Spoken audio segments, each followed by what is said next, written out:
Harry Findlay, thanks so much for coming on the Leg It podcast, and thanks so much for letting us into your house. No worries. Really appreciate it. So it's not all mine yet. I'm still fighting back. So, well, obviously, Andy has read your book. I've read half of it. Yeah. And I think we just said before how as soon, and I'm not just repeating this because you said it, but as soon as I saw the Michael Gambon quote from Layer Cake, then thought this is our sort of book. So, mate, I mean, it started off for me, if I'm being honest, sweating when I was reading about New Zealand, and I sort of had my head. Oh, the All Blacks. Yeah. Well, that's oft mentioned, as you can imagine. But you know, it is relative, as I always say in gambling with stakes. I mean, funnily enough, 4 months later, I had a bet just as big on Federer to beat Nadal at Wimbledon, and that was not because I was chasing my losses, but I remember he was 5-1 on in the final to beat Agassi. And if anyone remembers that Wimbledon, Agassi, I think one match took 4 days to finish, and he was in the most lopsided draw ever. And I remember I was working with Tony Bloom at the time, and apart from doing the football for him, if I ever told him there was a big bet on this sport, he'd often follow me in. He had his own genius card, as you'd expect, but especially the big tennis finals, he'd be following me in, and I told him when he was 5 on that it was the best 5 on chance I've ever seen in sport. I genuinely made Rafa Nadal a 25-1 chance that day, and it went to a 5th set. And, you know, we didn't. That's why you have to write the book first. To make, you write the book, and then no one says any of the stories are wrong, or the figures marry up, and it's all there.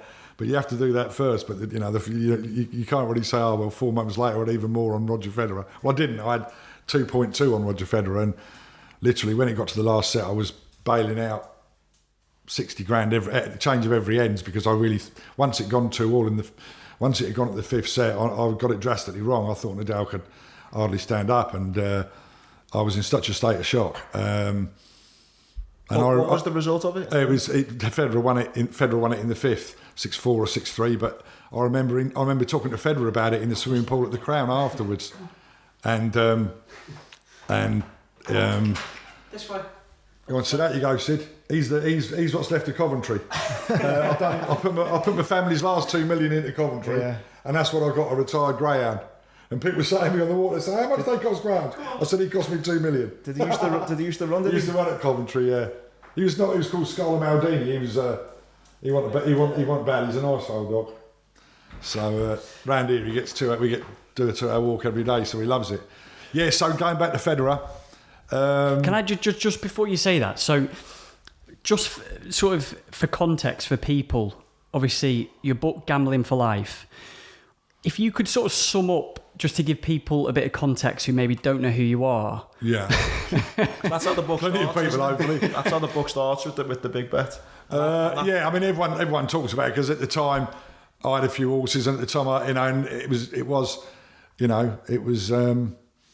yeah, I mean that. So, but I mean, like, no, I haven't told hardly any. It was only me and Bradley and 2 or 3 of us that know that, you know, everything's relative. And 4 months later, I did think Federer was the biggest certainty ever. And as I say, I was bailing out 60 grand at the change of ends, and Rafa had his favourite shot, the outside in forehand, break point, you know, to go a break foot in front of Federer, to go a break in front of Federer, and to be honest, Federer was gone because he had a row. He had a row with Cyclops, or whatever it's called, the line judge. It only just come out then. And even now he doesn't. How can he be the best player in the world and not like VAR? It's not VAR, it's whatever it is, the green eye, whatever they call it. Yeah, Hawkeye. Yeah, Hawkeye, that's the word. Well, Roger, he'd got right upset about Hawkeye, and he wanted the great, you know, and so I knew I was in trouble. That's why I was bailing out. The fact that Rafa had won the 4th, I couldn't believe. So what an escape that was. Rafa plays that shot 9 times out of 10, and he'd have been 3-2 up, and I'd have done another 2 mil, and then we would have been talking about it. So, you know, but I mean, it's hard to explain how when you're younger. Johnny Lights was a guy at the races that I learnt a lot off. Never ever won. Every day I saw him, he never won. He never wore a tie worth less than 100 quid. His wife was the best dressed woman I've ever seen at the races, and he had a brand new BMW every year, but he never won. And Johnny Lights was an education, but he always said, Harry, when you get to 40, you lose your bollocks. You lose your dough. And I remember going back 99. How long's 99? That's 18 years ago. Yeah.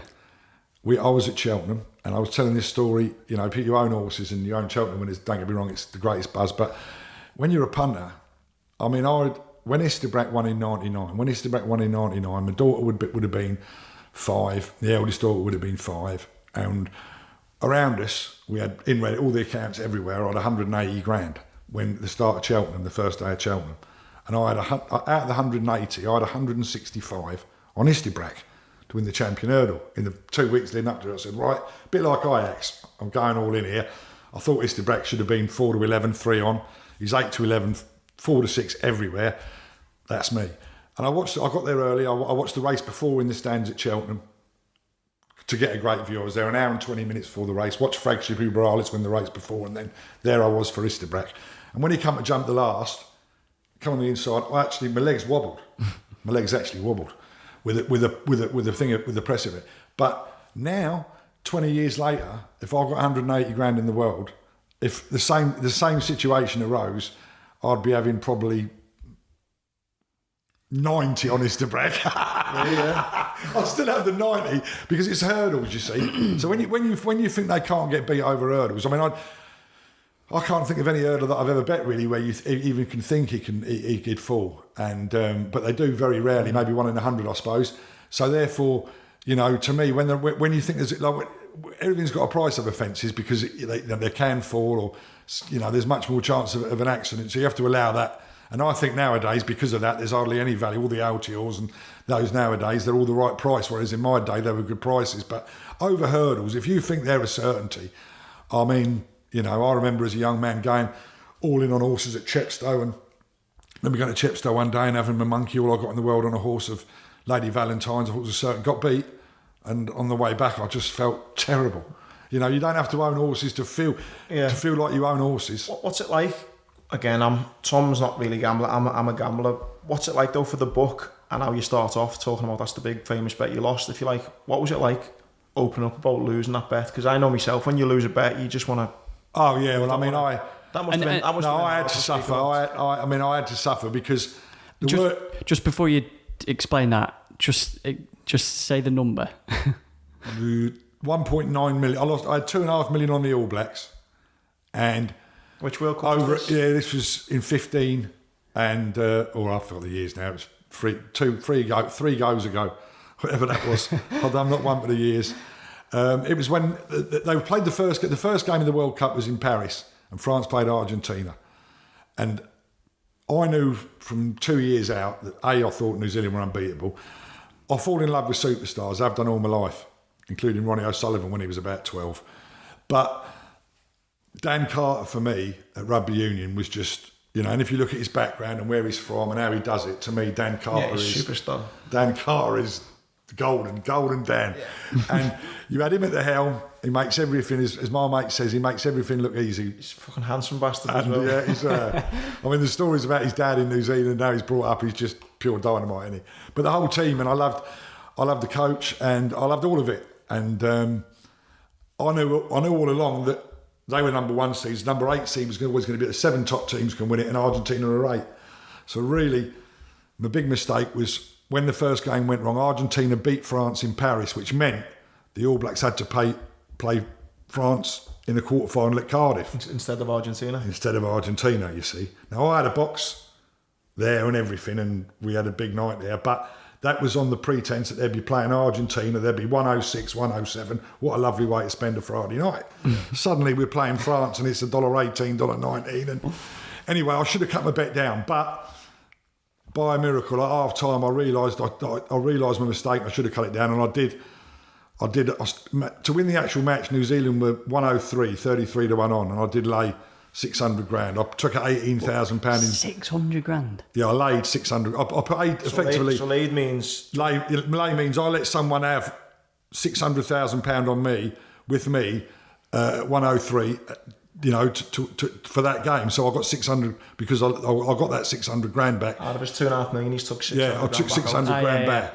Yeah. And honestly, after time in gambling is the worst thing in the world, but if I hadn't have done that at half time, I'd have kicked myself up and down the street for the rest of my life, saying, you knew when that Argentina game, when Argentina beat France, I should have been a man and cut my bet down to 150. Should have knocked it in half or go down to 150. But at least I had the common sense to pull that 600 out of the fire. But even that. So after the game, I was just basically so relieved that I did that, and more importantly, I just felt the pain because I told taxi drivers for ages to have monkeys on. Yeah. I told good friends to have grands on. Look, and I put good friends into it. I'd put good friends into the double with something else that already won, and there's so many people. There's so many people that I know that I told to have a 500 or. And did you feel that personally? Oh, mate, let them down. Even though it's got nothing to do with you. Oh no, but it just feels like that, doesn't it? I mean, I'm a real funker. If you're a gambler and you read my book, you'll know that I believe in life. There's two kinds of people: funkers or begrudgers, and I only like funkers. If I know someone's a funker, I'll do it. They're on my side. Yeah, it's that's one reason. Again, reading it, I could see a bit of me. I was like, I think like that, and I can see why you felt. But what strikes me as well is you cashed out, you got your 600 grand back, but at half time, people would argue, maybe you aren't into the gambling, would say, well, they're up because New Zealand were actually winning the match. Yeah, 11-3, yeah. So people would argue and say, you've been a bit. Okay, it's not worked out how you want, but maybe ride your luck, keep it. You still could. Yeah, no, but I knew, as I just told you, I knew that I should have done it after the France game. But it only dawned on me at half time. Some gamblers make mistakes. I know now the last 3 years when I've been fighting for my life, fighting off the canvas, I know how crucifyingly hard I am on myself. Like if I'm trading a game, trading the correct scores, and I haven't saved on the 2-0, there's one the other night where the only way I could do, I was on for a decent win, whatever happened, unless two freaky go, I could have, and I made a little mistake, and I was so hard on myself, and I should have really cut my position down before the game, but to do it at half time was one of the most important things in gambling. And you'll know this, Andy. You read the short thing I've learned about you in the last few days. You're the biggest positive person on the planet for thinking positive over negative. And in gambling, the number one rule for all young punters out there is to do whatever. Make sure you avoid the brain damage. Don't put yourself in a situation like me in that situation where I'm going for the rest of my life. I knew in that. It's no point me telling you and fucking him.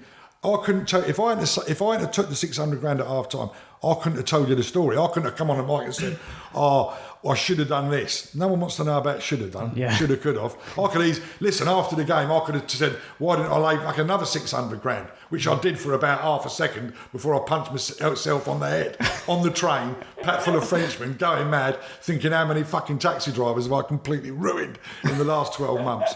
So, no, you must do it. You mustn't no good going back afterwards. Do it. If ever you're thinking, if you fancy a game's 0-0 at the start, and you say you fancy a 0-0, you think, I fancy a 0-0, and I just think that so and you forget to do it, and all of a sudden you put the telly on after 20 minutes and it's still 0-0, and it was 10-1, and now it's 11-2. Don't not have a bet. Just have £6 at 11-2. Have 20. Have a much smaller bet. Don't let it win and let you break. Yeah. And if you just have a small bet, say you're going to have £100 at tens, and all of a sudden you miss it. Make sure you have £60 at 11-2, whatever it is. 20 minutes later, don't be kicking yourself. Don't let it affect you the rest of the night or the next day, because it does. And gambling's a lonely world. When you make mistakes, you can't go to the front of the class and say, look, what have I done here wrong, miss, and all this. You pay. And that's what I mean. Was it hard for you? Because I know through my experiences when I've gambled and stuff, and I wasn't going to mention my gambling in the book. Like, there was a few injuries that I had and things I was thinking, should I really be as open and honest? And I know with gambling, when you're winning, it's all right because you can treat people and stuff, but when you're losing, you really want to say. And did you ever think about not telling some stories? Did you? No, I mean, to be honest, it's a very good question. And to be honest, because it's a sickening feel when it's embarrassing. It's that off. Well, I mean, to be honest, the cover, as you said, the current with the Warren Buffett proves that I've won 20 million. And with Neil Harmon doing the book, you've got to prove it, which I did. But to be honest, it's over 25, but less than 27 or 28. But that's not really, those figures just. Yeah, but it is mental. yeah, but it's strongly biased. I mean, the only reason the figure's even done because Neil was in the, he had to see all the Betfair accounts and the Lizard accounts and stuff like that. But it's not telephone numbers because don't forget, if I had bumped in at the Asian handicap at the right time, there's 18, 19 of it straight away. So really, if you take away the Asian handicap football where I was in the prime position at the prime time with a great account, if you took that out of this scenario, then I'd be, 7-8 million in front over so many years, over 30 odd years. And, that with all due respect, I've spent a lot more than, no one realises, you're talking about long-term figures, you're not talking short-term figures. So it's never, you know what I mean? No matter what, I was flying with Lizard and everything, but I never had more than 3 million at any stage, you know what I mean? So did you think long term like that, or did you think I'm going to put it away as a nest egg, or I'm going to save that? I'm going to keep that. To be fair, I mean, I was working with Tony Bloom, and I was there at the start, and I was the original, a third of the original algorithm, and I was taught Tony bundles, and I knew a lot of people on his firm weren't in love with me and stuff like that, but I didn't see us falling out, but we did, mainly over the horses and things that were put in front of me, but. I didn't see me and Lizard falling out, and when I fell out with Tony, I was on $2,000 a star for life, and that's probably worth 8 million or something. So I didn't see any short problems short term. But because I would have thought, because you mentioned your daughter before, does something not switch in your brain when you have kids? No, a little bit. Kay says we've done a documentary at the time that. Still on YouTube now. But and Kay says, I think when we had our first daughter, because I was 28 when I met Kay, and Kay was 21, I suppose, 19, she'd have been 21. We were young, and we had. So I suppose a little bit. Kay said I got a bit wobbly when we first had Jade, but it didn't stop me taking massive liberties at the World Cup in '98 when we had it off, and but it's hard when you're a gambler. It's hard to explain how much. You love gambling more than anything else, and like Andy says, and I've read you where you say like you genuinely see what happened in Afghanistan as a positive in your life, and already, I shouldn't be touching wood because I've still got to give my wife a bit of security, and I still want to go on loads of flash holidays, but already I'm sort of glad what happened to me because of no other reason than every time this year. Say I'm on a Friday afternoon and I'm in town. And I've had an average bet for me on a solid 4 to 5 chance over the jumps. Real solid, decent bet would be like 1,500 quid at 4 to 5. Oh, it's the best buzz of the day by a million miles. And if I had a tenth for Tony Bloom's money or a 20th for Tony Bloom's money, I couldn't possibly get that buzz. And make no mistake, I can't explain how much of a buzz. And that's why I think I do have a duty to talk to other gamblers more than anyone else. When you go and do your motivation talks, I'll go and talk about gambling because I won't play no fruit machines or poking machines once I've had 2 hours of me. Because I do think, like all gamblers think, I understand all the relativity of gambling, the casino players, the short-term, long-term, you know what I mean? It's like, with a lot of professional gamblers, it's very clinical. Like Glenn, my partner, he's a genius with the horses and we bet the same stakes, and staking's always been a very strong thing of mine. But, Glenn would never be able to pass on because he just does it naturally, whereas I'm always correcting myself and looking after myself in every way, because I'm not like that. I am an out and out gambler. Yeah. If I, form is one thing, but some people can't, love the buzz of a bet. And I've said recently, if I had £2,000 in the world and I love greyhound races over 8 bends, and if there was a 2-dog greyhound race, red and blue, instead of red and black in a casino, if there was a red jacket, black jacket, greyhound, 2 laps, 2 dogs, and I could go and I would never dream of having 50 or 500 or £5,000 on red or black in a casino. But if I could watch a 2-dog, 8-dog race without knowing any form, I'd be having a bet. I couldn't help myself. It is funny that because I, again, love gambling. I think first bet was 14, 15. And I've never really, I've done in the casino, but the roulette machines or a fruit, I've never put any money in a fruit machine. Yeah, and I consider myself a gambler. That's right. I've never ever touched a fruit machine, never. Yeah, what is it about for context, it's almost full. I know absolutely zero about. I know nothing. So I've been in a casino, I reckon 2 or 3 times in my life. I've done the, what do you call it, where there's like Load of numbers. Bingo, yeah. Oh, blackjack. I did bingo. I've had two proper bingo moments in my life. But what's the difference for someone who's completely new to it? I'm struggling to get my head around what is the difference between the casino and horse racing? Everything. I mean, very obviously, Tom. I'm so sorry for coming in your house. But listen. I mean, obviously, games of chance are games of chance, and the house is always going to have the edge. Red or black, they've got the zero, and blackjack, they've got the push, and they've got the edge. So every time you have a bet, you know that you're paying for the privilege of having that bet. If you're having £100 bet on red or black, you know that the second you put it on red or black, it's worth 98 quid or whatever it's worth. So you're slightly against the house, so therefore it is just a complete and utter gamble. But when you're betting, sports betting or any other form of betting, you always believe that you're getting slightly over the odds. So if I bet Newcastle tonight draw lose half at 5 to 6, it's because I think they should be near 8 to 11 or whatever. I make it, and I see. Even forget that though. I saw a great thing in an interview done. And it was basically saying, if a young lad goes into a betting shop and he puts 20 quid on a roulette machine and it loses, that's his first experience of betting. You take a lad down the track or to racing first day, whatever, and he bets 20 quid and he might lose at 20 quid.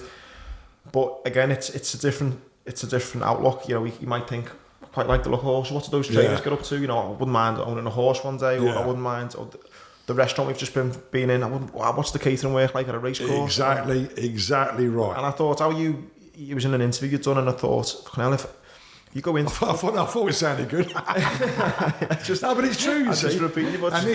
This is why you got all these idiots and politicians, some of them, including my mate, Philip Davis, saying that the fixed odds betting terminal should remain at £100. It's obscene. It's so good they're coming down to £2. Because it will just stop it. It will just become it. The fixed odds betting terminals will become like what they. What's that? Sorry. It's mobile casinos in betting shops where people can have £100 to spin. Right. You must have seen them when you go into. They call it the crack cocaine of gambling, but it's worse than that. No, because it is, isn't it? But there's so many of them. Everywhere. And you go in betting shops, and they're doing is clink clanking. I remember the Mullins guys put up Lorena as the nap at Cheltenham in the Mayor's Hurdle a couple of years ago when I was still fighting off, when I was really on the floor and everything I had was on Lorena, and I walked in Ladbrokes, and instead of being there watching it, but I was in a Ladbrokes betting shop at Panic. At least I can watch a Cheltenham race, have my bollocks on a horse and enjoy it. I walked in, there was about 2 people watching it, no volume, and all you could hear was the fruit machines and frogs jumping over boxes and stuff. And luckily, Lorena's shitting, otherwise I'd have been fucking, what is going on? But I think that, like Andy just said, I think that when these machines stop in April, betting shops will become more like racing shops again, which they, apart from the blue smoke that used to, if anyone gets done for passive smoking, I'm still here because I spent all my... I grew up in the... in a betting shop, but I mean, the atmosphere and the characters and, they're gone. I'm not saying that's going to come back. It was so packed to go in. It was good. I loved it anyway. Well, I mean, No, the one thing, we'll say on roulette machines, and again, this was never done gambling, this was just done for fun. Anyway, we went to Las Vegas, me and a bunch of injured soldiers, and when you go to America, you'd have to fill out a form, and it says... citizen form, or like entry form. Yeah, but obviously... That readies, taking readies in or out. Yeah, so it's how much you're bringing in and out. So I joked at one of the lads, and I said, I guarantee on my way back out, I'm going to have to fill one of these forms in, because I'm going to win more than 10 grand in Vegas. It's just like a flippant joke, And anyway, I bet he's heard that before. Exactly. It's like when I walk the dogs, they say little and large, a greyhound and a little sausage dog. Oh God, not again. Exactly. He was like, right. And it was just a running joke. And then all through Vegas, we're having a little bet as you just, don't really know how to gamble in the casino. So just having a little go here and there on blackjack and the odd roulette. And then we're going out partying, drinking, just having a good time in Vegas. And then the joke was all the lads saying, have you won your 10 grand yet? I said, no, just... chill out, it's not the end of the trip yet, and anyway, it gets to the 5th day, we check out the hotel, and I wake up the last morning, I've got $250 on me, and the lads are going, have you won your 10 grand yet? I said, goes down in the Bellagio, and I put me 250 on red, it comes in, get 500, put the 500 on red, comes in 1,000, this is like 10:30 in the morning, loads of people around me now, I put the 1,000 on red, comes in 2 grand, But the $2,000 on red, it comes in for, by this point, there's fucking people everywhere. But the $4,000 on red, it comes in 8,000. I'm standing at $8,000. At this point, you know, you've got your mates going, Andy, just walk away. That's a new car. That's a this. That's sure. that. I said it's 10 or nothing. So I pull it 8 back. Oh, that's good. And you put 2 on. I put 3 on. So I left myself with 5, put 3 on. And black came in. That's good staking. Black came in, so I fucking lost the 3. And everyone's like, say you fucking just lost $3,000, man. Fucking walk. Just take your 5 and walk. I said, nah, it's 10. Put the 5 on red. Fucking come in. $10,000. Walked. That's good staking. I'm not. That's aggressive staking, but you know what I mean. I walked. I got walked to the 10 $1,000 chips. Give them in, and then I sat on a flight home with $10,000 in my pocket. I would have stopped at 8 and I'd have said to the geezer, no, but I got 8, thanks very much. So you've done really well there. You got the extra 2 the hard way. You could have got 11. That's the only. I still gamble. I'm not into casinos. I go once a blue moon if anyone's going. I'm not into it.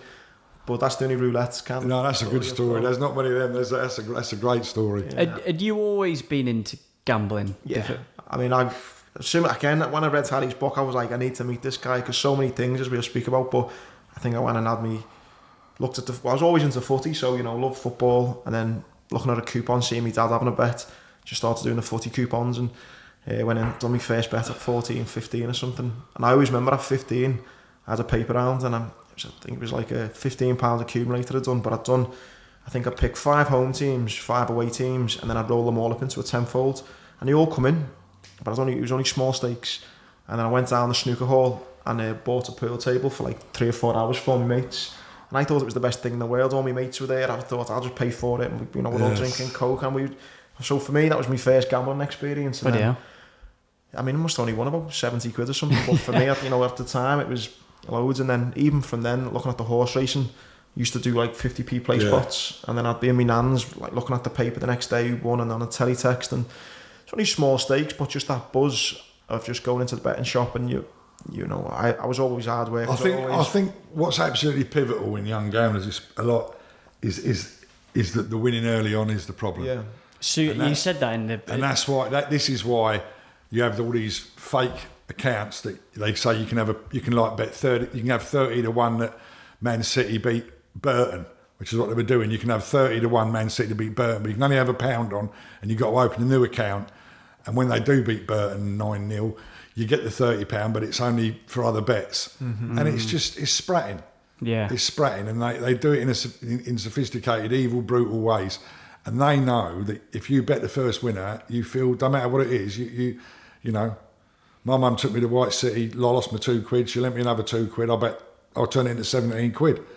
And it's, you know, it changed my life. I fell so in love with greyhound racing that I'd have been, no matter what I'd have done, don't get me wrong, I'd have been going dog racing every night of the week. So I was bollocks from that then on. But in terms of betting, in my book, one of the young lads I was at school with, Alan Farthing, we tell the story about him. I talked to him into coming to Wembley Dogs, and he'd done his 20. I remember it was the worst night ever. Never bet a winner. I was only trying to do him a turn, but he'd done it, and he's never had a bet since. Wealthy businessman flying. Now, he's never had a bet, but I guarantee you now, at least 3 or 4 times in his adult life, someone had said, Alan, and he'd have gone, fuck that. I remember that Wembley. That night at Wembley Dogs and me that night would put scars on people, pardon you being there, Andy, but it fucking would. And that therein lies the story. You know, had he turned 20 quid into 40 quid that night, he'd probably still be punting now. And what about, like you just said, when you were young, you bought the snooker thing, 70 quid. Oh yeah. And then you said again about when you won on the football, just before we started recording, you bought a box. I have this thing that it feels like paper money, and then you just go and spend. That's partly true. Part of the equation, everything's on the maths, and that's part of the reason. But the other main, gamblers are generous people. Gamblers are. I honestly, right, Harry. In November, so I won 20 grand on this bet. 5:15, so 12:30, Man United, Rashford scored the last minute goal, and then I was waiting on the rest of the 3 o'clock kickoffs, which I think was a 5-fold. They all come in. 5:15, Jeff Stelling, final result. Jeff Stelling, yeah. I've won 20 grand at 5:15. By 5:30, I'd spent 5. Yeah. I give me missus a grand, I give me dad a grand, I give me sisters a grand, Yeah. I give me my little girl's mum a grand. And then I bought a box of Haydock for 3 grand for me and the lads to have a Christmas night out. Well, I'd spend 7.5 grand in half an hour. But that's what you should do, because do you know what I mean? They can't, as I said in that documentary 20 years ago, they can't get it back. They can't, no matter how many accumulators you lose in the next 6 months, they can't go and knock on your sister's door and say, give us that grand back. And you know, the lads, we done a Christmas night out in 22nd of December, just gone, Haydock, and it was 3.5 grand the box, me and 15 of my mates. Yeah. And, you know, my mates, I mean, I've got to do with the public speaking, I get to go on events and stuff, and it's nice, so a lot of my mates haven't done that, and for me to be there with all my mates, 3-course meal, as much booze as you can have, good day at the GG's, it was worth it. Yeah. Like, that's the buzzes you get off gambling as well, you know. Yeah. I mean, I remember as a kid, my mates were good in the pub. We used to, 16, 17, 18. I genuinely could go to the pub on a Friday night skint, and I'd have my 5 or 6 pints, the lads would pay for me, and I'd have my curry. And people say, how can you do that, Harry? How can you, don't you feel like a ponce? And no. Because I remember, I remember going to White City and having it off, and we'd go and stay in a hotel and we'd do it all, and it is swings and roundabouts when you're gambling. I never had a job. It was in those days you were treated like filth if you never had a job. He hasn't got a job, he doesn't work.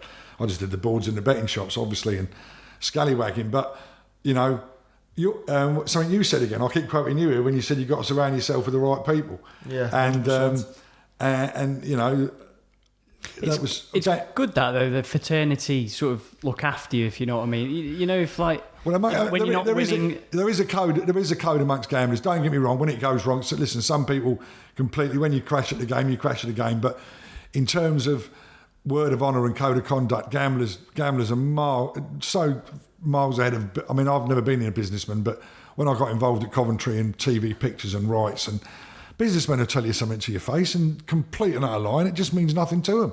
I put it in the book and told the truth in the book, and when I rang up and said, look, I'm going to say this, you said that, and it made you look like filth, and they just say, yeah, put it in, that's me. I don't give a fuck. But as a gambler, if someone says, oh, he doesn't pay, or he doesn't, you know what I mean? Yeah. I went to Hexham one day, and I think the story, I don't know if it's in the book or not, but I missed the flight back from Newcastle, and I was at a race course that I shouldn't have been at. I bet a 2-7 in the first race, a 7-2 on chance, and it jumped the water. It was a certainty because the second favourite was the luckiest winner ever at Perfect Time before, useless form. Anyway, the horse I bet slid on landing, did the splits, done the money, and I shouldn't have been there. I should have been in Portsmouth, and I lost a fortune, lost over 200 grand, which at the time was just twice as much as I had in the world. But my head completely went, and there was a bastard from Ladbrokes going around shortening up all the same horses I was backing, and it took me 2 years to pay it all off in bits and bobs, wrong place, wrong time, and the worst scenario ever. But the stories go, Harry's done his bollocks, and all this, and if you don't pay at gambling, you don't ever get on, and it's simple as that.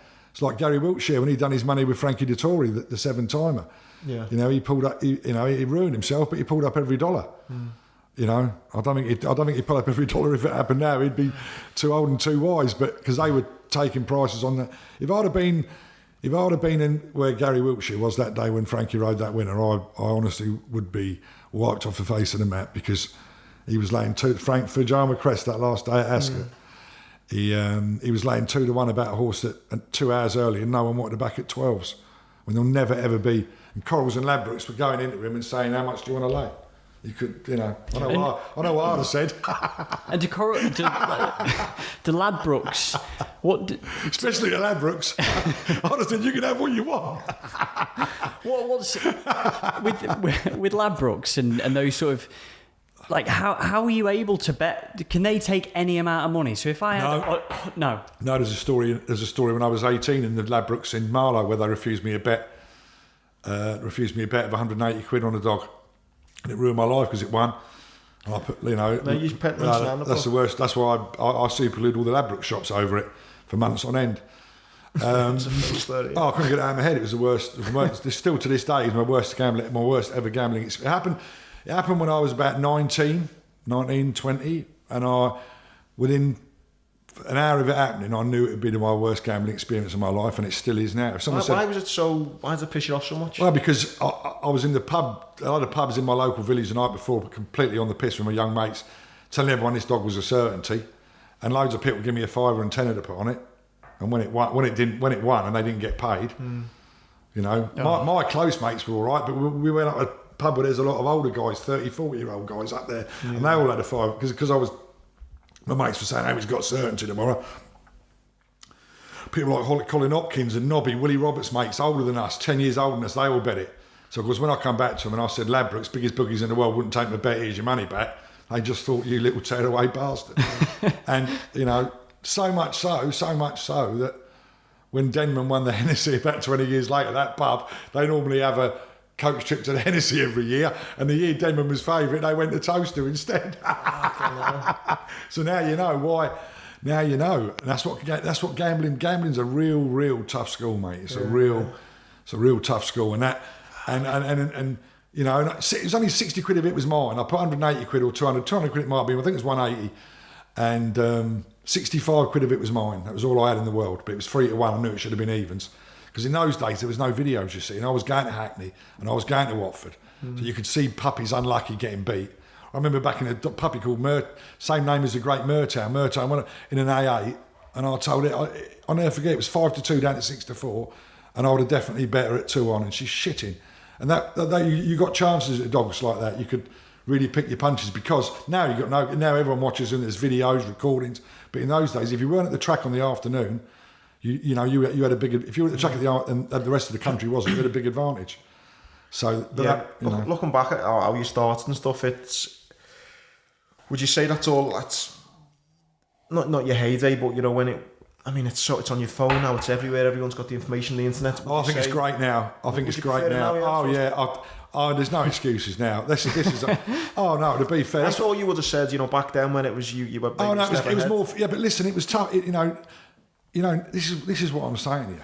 If I was 16 now, I'd win straight away. Oh, no doubt about that. And because listen, the smaller you bet, Andy, the easier it is. Not being funny, I know, because I'm betting now on horses, small bets, 300 or 400, like 6-4 shots, 6-7. You know, big bets. You know, real strong even money bets. I'm having like 2.5-3 grand on maximum.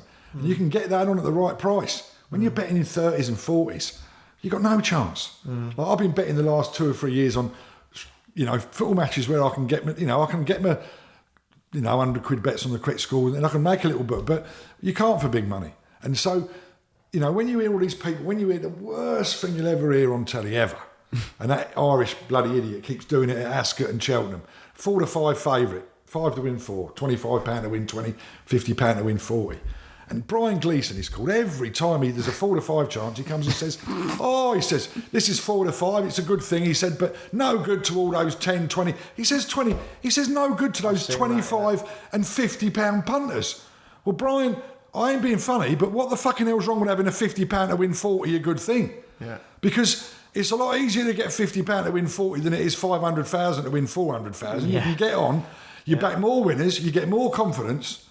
And I just absolutely, it's exactly the type of bet. If I was out tonight and someone recognised me in the pub and said, "Harry, you got a good thing at Cheltenham," it's more than likely I'd say, "Yeah, have £50 to win 40. Have an even 50 that or whatever." And there you got BBC TV, the betting expert, telling ordinary punters laughing at them. They're going, right, ladies, this is, I don't know. Ladies. And then they go, ladies, but if you put that on, you'll only get that back. So there's a few other ones here. There's a 6-1 poke there, 8-1 poke, and you're like, to ladies. I mean, we used to have the box at Ascot all the time with me and Lizard and all that, and all the Jewish wives and all these going. They'd all say £5 a race. I used to sit around the table. I'd say instead of having a tenner a race, have your 60 quid on this. You know what I mean? Be a winner. Go out winning. Yeah. Enjoy the fashions. Enjoy the thing. Or have 40 on this and 20. You know. But no, this is a prime example. The one person you'd expect to teach you a little bit. There's no one out there teaching young people how to bet. So the BBC give Brian Gleeson and not Channel 4 give the job of telling people how to bet to a complete bloody idiot. There's only one bit of value on the one bit of value on the racecourse all that day. He says, "Oh no, all you £25, £50 punters out there, you're not betting big enough to bet this." What is it? A means test or something? Do you, I mean, if you're not being funny, if you're completely skint, have £5 to win 4. Yeah. Sorry, mate. Just on that point, when you say there's no one sort of talking about to young gamblers or bettors, do you think that's just because there's an overarching air about gambling that they don't want to like? It's there's you've got it in one. You're trying to elaborate on it. You don't need to. There's a stigma about gambling, and that's it. And that's probably why when the BHA come after me in such a manner, I was so offended because for a BHA, sorry, the British Horse Racing Authority, when they come after me, which was vile, personal vendetta. It was hard to take because people used to take the piss out of me about my horses. Oh, I never cheated. People would say, "Why did you buy a horse? Give it to Paul Nicholls, first time up till everyone is a certainty, and smash it from evens to 8 to 13." Because I love it. And because, you to gain respect as a gambler, you have to do things right.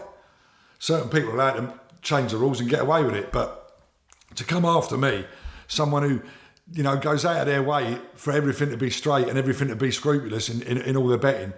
And, it really, really, really, really knocked me out of my stride.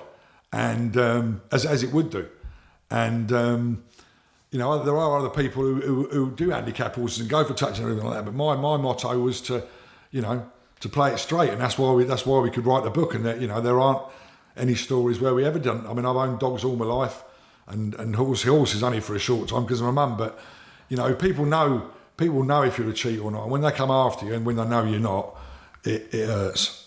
And But like I say, without that, I wouldn't be in a position now where I'm enjoying the betting so much, and to bet where it really matters. I can tell now. You change so much in your life that if I am lucky enough to live another 12, 16 years, or as I'd say, 3 or 4 World Cups, if I am that lucky, I know that I'm going to enjoy nothing more than having a 1,500 to win 12, like I did the other day, or something like I do every day. Like I did in the 5 o'clock at Air last night, and I know that makes me a better person at night. It makes me enjoy my dinner more. It makes me enjoy my life more. And I will never find anything. I never want to own a horse or a dog again. I can't drive a car. I don't like boats, and they are the biggest mugs game in the world. Buying them, by the way, they are unique. Even renting them's a... You know what? Every I know a few people who've got a couple of quid, and it's that saying, isn't it? If it flies, floats, or fucks, rent it. Yeah, absolutely.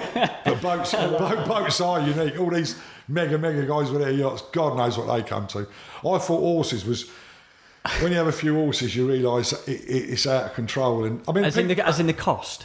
Yeah. The overheads are phenomenal. Yeah, and I've got friends who owned. You might know me. Amberley House won the Grand National 2004. Yeah, Ginger McCain. Yeah, they got a box at Aintree, and I've held the Grand National trophy held, and I'm down there, and I mean they've got some serious money, but they owned Amberley House, the Grand National winner. Well, we had a couple of.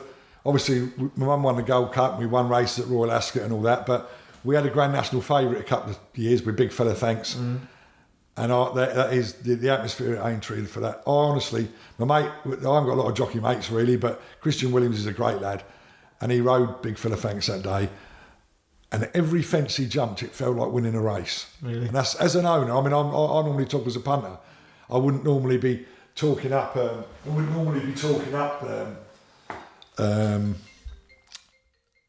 owning horses in terms of the buzz. I think when you bet them, it's just as a bigger buzz. But with that Grand National, I just thought, bloody hell, this really. It was only the other day, funny enough, because someone was talking about it again, and I thought, like John McManus loves it more than anything, and a lot of the big owners do. And you really, if someone said to me, and I've been to all the Hong Kong Cups and Japan Cups and Melbourne Cups, been to them all.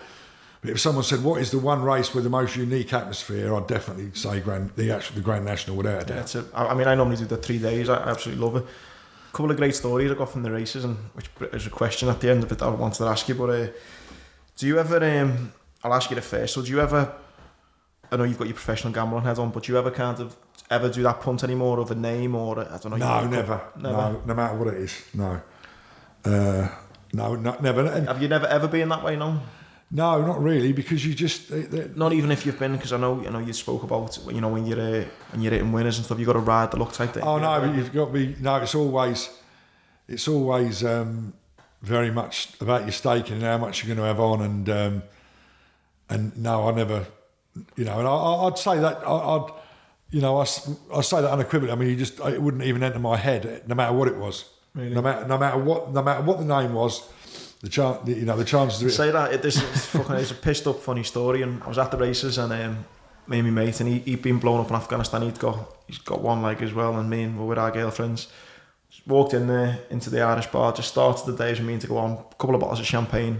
I'm standing there, banged in a good few winners. At the end of the day, I was up about £800-900 in the last race.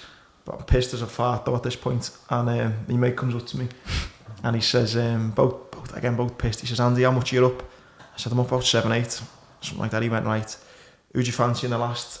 And I said, "There's a 2-1 favourite there, I think. Just gonna go on that." He said, "Nah, mate, the horse there, it's got me and you written all over it." I say, "Go on, what are we thinking?" He says, "Mate, it's called Steps to Freedom." I went, "Right, okay." He goes, "Well, me and you fucking step into freedom, aren't you?" I said, "Mate, fuck off, you got no chance." He said, "How much are you up?" I said, "About 7-8, I don't know." He went, "Right, put 2 or 3 back for tonight, and gives 5, you're still up." So I fucking give him £500, and he goes and puts this bet on. Mate, it fucking wins about 14-1. No, I'm glad I once sat there with you. I'm fucking pissed as a fart. And but so which brings me on to the other question. How would you find? Because again, I would actually say I'm quite a good gambler. Various things over the years, but one thing, and again, it's that feeling of embarrassment, and you think, "What the fuck?" is when I've had a beer. I can tell you heartbreaking stories now where I've won thousands, and then I've had a beer, and then you just think, and then with these fucking phones and the apps, and you go and you make a wrong mistake, or you do something, and then I woke up the next morning, and all the money I've won, I went, yeah. So how have you coped over the years with I don't know if you do drink much or... No, I've always been a good drinker, never get too pissed up, and always keep it in check. But no, there's many people that have fallen with the booze as a big problem with the gambling. Listen, I need to take a break here. I'm feeling a bit dodgy. Yeah, of course, mate. Yeah, don't worry. Ready? So yeah. So just for context, you feeling better? yeah. Good. No, it was only just about that. I say any time when I've lost, I think I've mixed gambling and drinking. You've not really ever done that? Well, I'm not a massive drinker, and that's a big help. My mate Jim always said I'm the best boozer in the world. Never get pissed, which obviously would be a problem. But even Glenn, who's staking meticulous, even he, sometimes on a Sunday afternoon, if I say what you had on this, just to check, say a horse has drifted, and he'll say, "Oh, I've had an extra 300 on because I had a bottle of wine," and so it happens to us all. Even the strictest of stakers will have an extra, as Glenn would say, he'll have turn a 1,500 bet into an 1,800 bet when he's had a bottle of champagne with his lunch. So we're all the same like that, but you have to look out for it. Yeah. I mean, I am, as I've said earlier, I am a real out and out gambler. I don't like even call myself a professional gambler. Other people do that more than me. So I'm always looking for the pitfalls of gambling. I'm always looking for that's why I'm so strict with names and stuff like that, like you said earlier, because once you start that, where do you stop? Yeah. Your favourite football team, your favourite colour, of course, I'm always very hard on myself with, finding, there's always a reason for a bet when I have a bet, and I always believe I'm getting over the odds. And the other thing I was fascinated to know, it's something I've done in the past, which... Do you set yourself then limits that I want to win this per day, per week, per month? No, I don't, and I wouldn't advise anyone else to either. That's where I've fucked up on it. No, it just leaves yourself open. Once again, it leaves that door open for the brain damage. But furthermore, some like today. I mean, we've not had a horse bet today. To be fair, it's the first day I've not had a horse bet for a long, long time, a few weeks anyway.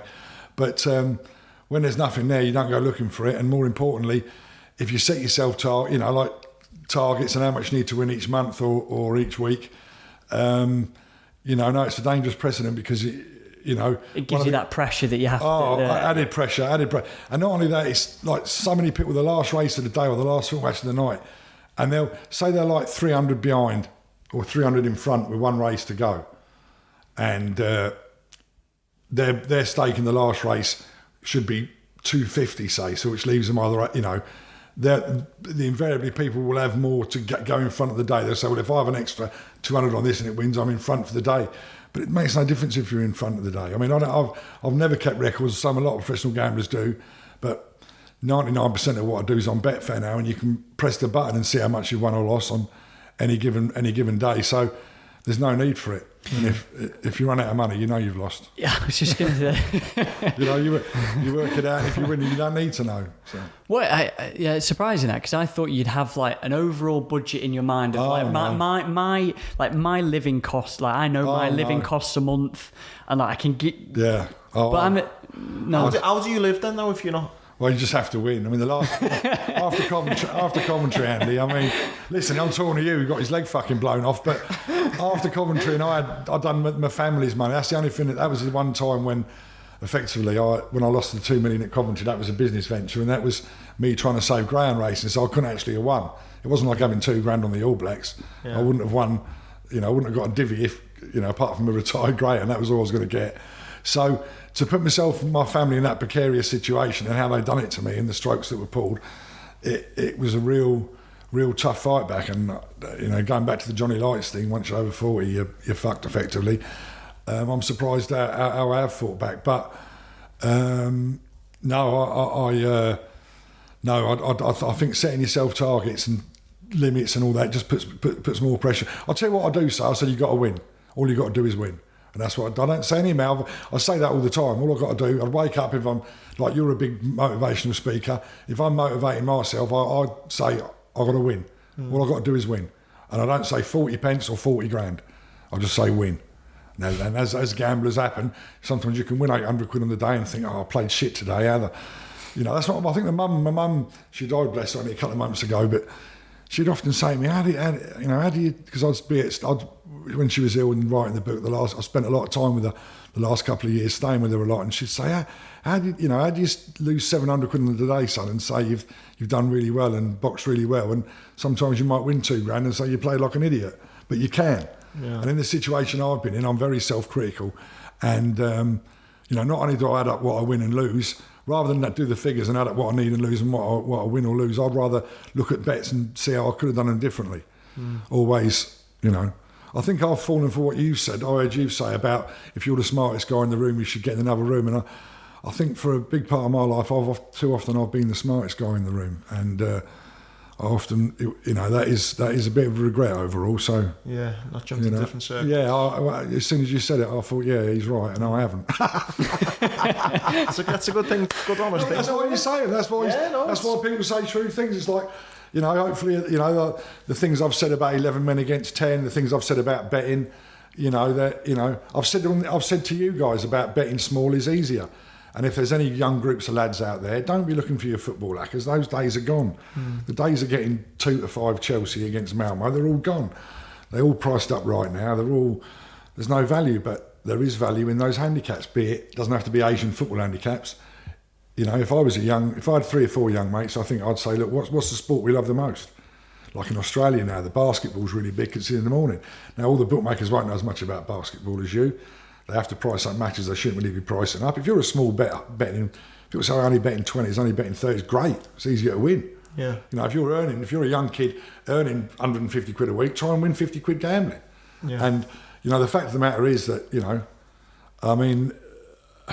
betting smaller, you can get on. You can get the first handicap that comes up on the Wednesday for Saturday's game when there's 3 players not out. If you want to have $6,000 on or 1,200, you might not. If you want to have 60 quid on, help yourself. And that's what I'd be doing. You say there about to young gamblers. Was there any point in your life when you were a young gambler and you thought you had a big loss, or you thought, do I really want to live my life like this? And you went down the Gamblers Anonymous route and thought, I need to distance myself away from this life. I need to just knock it on the head. Good question. I remember once I got told a snooker match. There was 2 snooker matches. I got put into a snooker match and someone wasn't, and I had a massive bet on a snooker match at Motherwell in Scotland. And the next day I had a massive double on a short priced horse that won, and Hendry beat Gary Wilkinson, and Hendry was 4-0 up and got beat 5-4. And the next morning there was an old blue bus in Glasgow in Motherwell, and I went to get I was so much better at bouncing back in the old days, but I went to get the paper that morning, and I couldn't remember losing 2 or 3 days as bad as that. I was absolutely on the floor, and it's one of the only times I can remember in my life where I saw loads of people getting on it was a lovely old bus, lovely old blue Scottish bus, and there was a group of lads my age, or about older, all getting on the bus to go to work. And that's one of the only times I can remember thinking, why can't I just do that? Why do I have to put myself under so much stress? That was really hurting. Sometimes the bets really hurt you, and that's one of the only times that I can remember feeling that bad. I mean, I do remember going to alcohol. I'd gone to Gamblers Anonymous, I think, twice in my life, both when I was very young, and I remember listening to 2 or 3 stories and thinking, fucking hell, if I tell them our stories, no disrespect, but they ain't going to believe what some of the,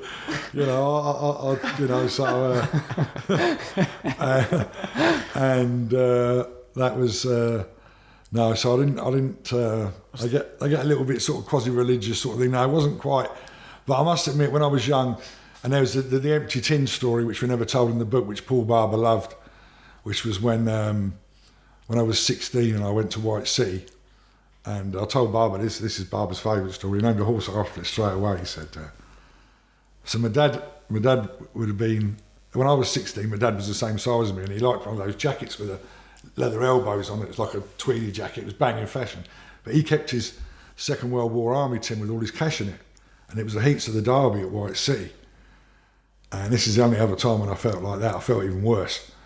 And but he got me and my dad. He got badly treated. He was a nurse at a hospital, and he got badly treated, and he wasn't well. So he could always count his money. It wouldn't be beyond the realms of possibility. He'd get his tin out and count his money. So I would have ordinarily just took a tenner or maximum 15 quid out of the tin. There was 320 quid in the tin. And 10 quid's a lot for me at White City, 15 quid's jackpot. But knowing what my old man was like, I thought the last thing I wanted to do is count the money. So off I went to White City with a jacket with a tin in it. Oh, sorry, Dad, I didn't realise the tin was in the jacket. Anyway, needless to say, last race of the night, the 320 was gone. 320 was gone. And that was a fortune, because I would have been 16, 17, top whack. And the pain of that. I remember the tube station coming in the West Ruislip, and I remember just thinking, you are filth. What have you done? You took some liberties with gambling, but this is the story. Anyway, I can't. So the next day, I've swerved my old man like glory. I met my mum. My mum used to have a friend who had the farm, Lydia. So we went down Lydia's. And my mum said to me, she said, "What are you doing down here on a Sunday morning, son?" I said, "Mum, you don't want to know." But I told her. And of course, Monday morning, we was at the bank getting I knew exactly what it was, 20s, 10s, 5s, and put it back. And my mum put it back, and but that's the worst. That's the worst I can ever. And of course, we told Paul Barber the story, and Paul Barber stood up in the restaurant. He said, "That's it." He said, "That great big so and so we bought." He said, "The empty tin. We'll call the horse the empty tin." So, if anyone wants to know why that got chased around was called the empty tin, now they know.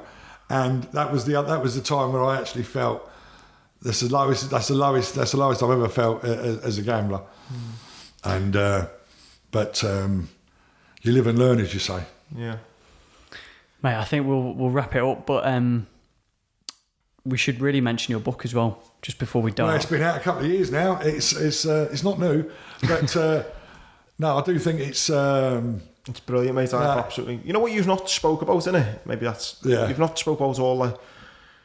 You've played down the highs, the wins, and how you've spent and stuff, which are kind of. That's probably a story to tell there. I mean, but you've not. What I'm trying to say, you've not boasted about as much as maybe people might think.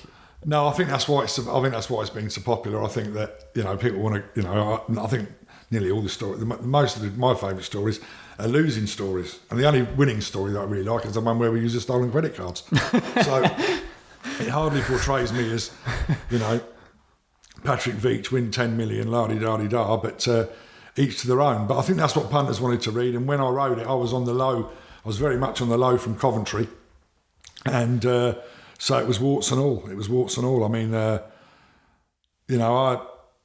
we wrote it together, me and Neil. But I effectively wrote the prison chapter, and I was, I remember going to bed with the night I finished that chapter and reading it all, and I'm thinking, shit, that's more or less word perfect. And I think it's. A great portrayal of prison anyway, and the big fella thanks story. I can't believe they ain't made it into a film yet, because that was a great story, and no, it's a good read. It's a good laugh. I think it takes, you know. It's brilliant, mate. But one of the rules were no helicopters and no Learjets and all that stories. But the truth is, we did spend bombs, and I fell in love with Don Cuddy, who's the greatest dogman ever. He was 85. He had 5 dogs in the American Hall of Fame, and I literally met him and fell in love with him. And we were training dogs ourselves on Lindrick Dale Golf Course. And every Champions League, we had a Learjet waiting for us at Doncaster Airport, and we were off. We'd go and watch Real Madrid and Barcelona. Jesus. We never missed. And I've got mates. We had all the restaurants sorted out for us, and Don was 85, and he just loved it. He fell over a couple of times, and he wasn't great on his feet. But we took 12 of us to the Champions League game in Paris when they beat Arsenal. I won 2 million when Barcelona won the Champions League. They were lucky. Can you believe it? Frank Rijkaard. I was with Don.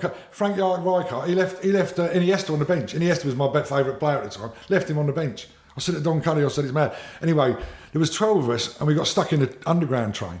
And we've ended with 30 minutes on an underground train going to a Champions League final, pitch black.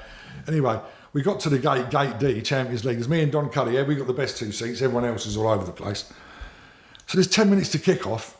And Coach D, it's going to take us, we won't get in by half time, no chance. Anyway, Don Cuddy always had like a watery eye, anyway, and you think he's the toughest man I've ever met in my life, but you'd think anyone who meets him for the first time thinks he's made of candy. So I've said, Don, there's a gate there, and there's these 2 big black policemen, about 6'6", with these big machine guns, and I've got Don Cuddy, I said, Don, come over here, we're literally 10 minutes before kick-off.